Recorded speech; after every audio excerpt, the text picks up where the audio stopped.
Masih bersama saya Adini dan kembali kami sampaikan berita Padang hari ini.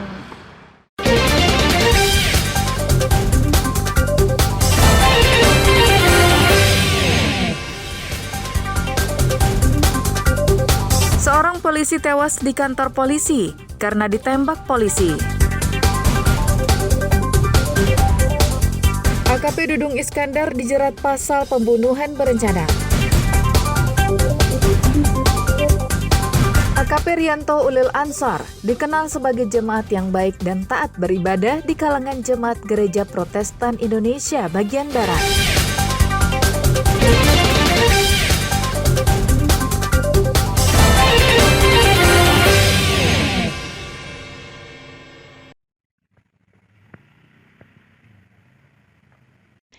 Diduga lindungi penambang ilegal. Kabak Ops Polres Solok Selatan tembak Kasat Serse di Mapolres Solok Selatan. Korban tewas akibat 2 tembakan yang bersarang di kepalanya. AKP Rianto Ulil, Kasat Reskrim Polres Solok Selatan, ditembak dari jarak dekat oleh Kabak Operasional Polres Solok Selatan, AKP Dadang Iskandar, di halaman depan Mapolres Solok Selatan, Jumat dini hari pekan lalu. Diduga penyebabnya karena Kabak Ops tidak senang saat Kasat Reskrim menangkap sopir truk yang membawa hasil tambang galian C ilegal.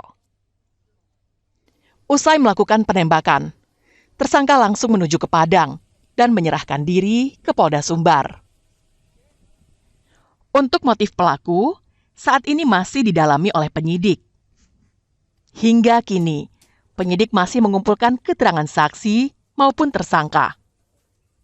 Berdasarkan visum di Rumah Sakit Bayangkara Polda Sumbar, terdapat 2 tembakan, yakni di bagian pelipis dan pipi yang menembus bagian tengkuk. Dipastikan penembakan dilakukan dari jarak dekat. Penyidik telah mendengarkan keterangan 5 saksi. Sedangkan barang bukti yang telah disita, mobil dinas, senjata api dinas, magazin berisi 15 butir peluru. Mana untuk menolong korban dan juga mengamankan yang diduga tersangka dan seterusnya. Yang akhirnya dalam waktu 5 menit setelah saya menerima berita, korban dinyatakan sudah meninggal dunia. Dan akhirnya di dalam waktu kurun tidak terlalu lama, oknum tersangka ini juga menyerahkan diri ke Polda. Polda Sumatera Barat menggelar upacara kepolisian secara resmi untuk melepas jenazah AKP Rianto Ulil di halaman Rumah Sakit Bayangkara Polda Sumbar. Jenazah selanjutnya diberangkatkan ke kampung halamannya di Makassar. Robiham melaporkan dari Padang.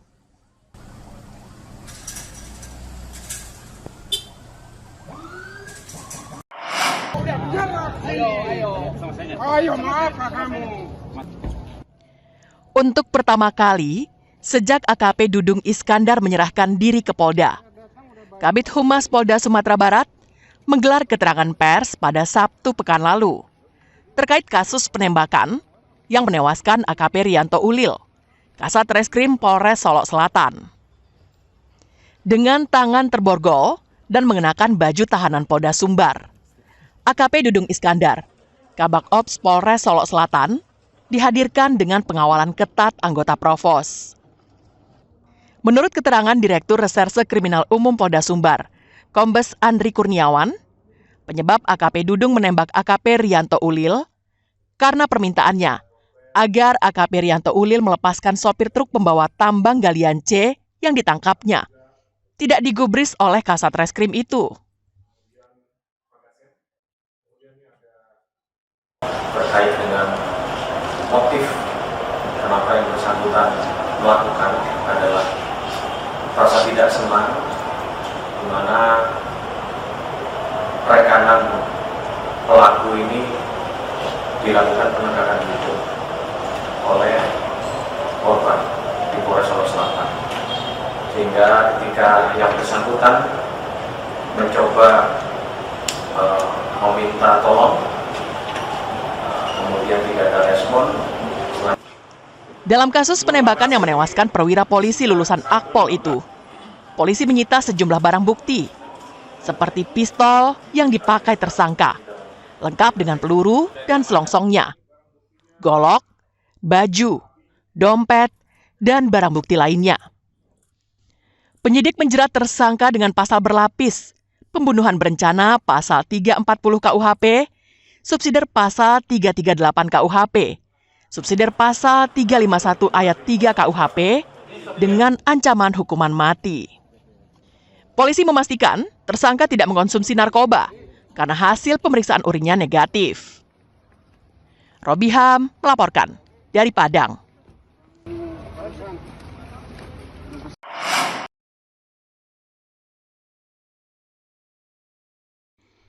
Di kalangan jemaat dan pendeta Gereja Protestan Indonesia bagian Barat, AKP Rianto Ulil Ansyar, alumni Akpol tahun 2012 ini, dikenal sebagai sosok yang baik dan ramah terhadap siapapun.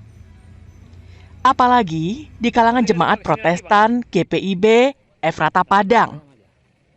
Korban merupakan jemaat yang dikenal taat beribadah. Meskipun jauh jarak lokasi tugas dan tempat tinggalnya, namun setiap minggu, korban selalu datang ke gereja untuk beribadat. Jarak rumah dan kantor tempat ia bertugas di Polres Solok Selatan ke gereja di Padang sekitar 170 km dengan waktu tempuh sekitar 4 hingga 5 jam. Namun, korban AKP Rianto Ulil Ansyar selalu menyempatkan diri beribadat rutin setiap minggunya. Kami dari GPIB mengenal almarhum itu, kami biasa memanggilnya Bang Ulil.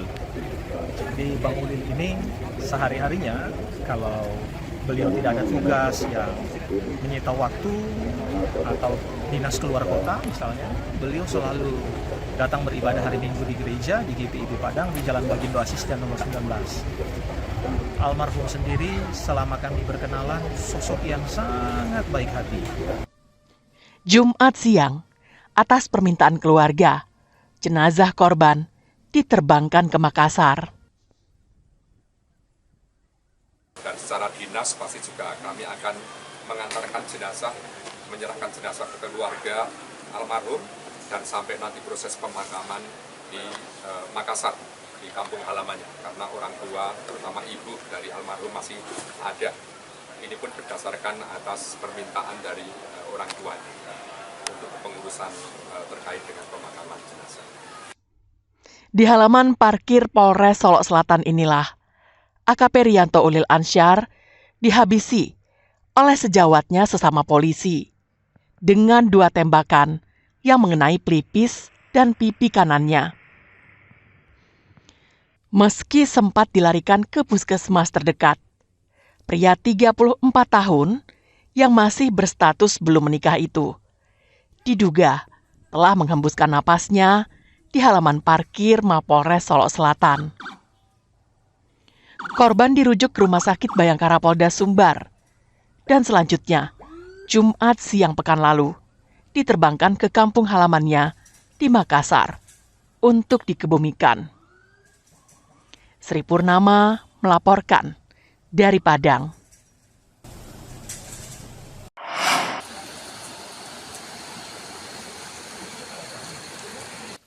Refnizal, seorang petani, ditemukan meninggal dunia pada Sabtu siang. Sementara istrinya Yul hingga Minggu sore masih dicari tim SAR dan warga setempat. Mereka berdua adalah korban banjir bandang yang melanda daerah Siamang Bunyi, Nagari Kubang, Kecamatan Gugua, 50 kota. Hujan deras yang mengguyur daerah sekitar dan daerah hulu sungai menyebabkan Sungai Batang Lampasi yang mengalir di tengah-tengah Nagari Siamang Bunyi meluap dan menimbulkan banjir bandang. Batu dan kayu besar meluluh lantakkan permukiman, sawah, dan ladang milik warga. 2 warga yang merupakan pasangan suami istri menjadi korban.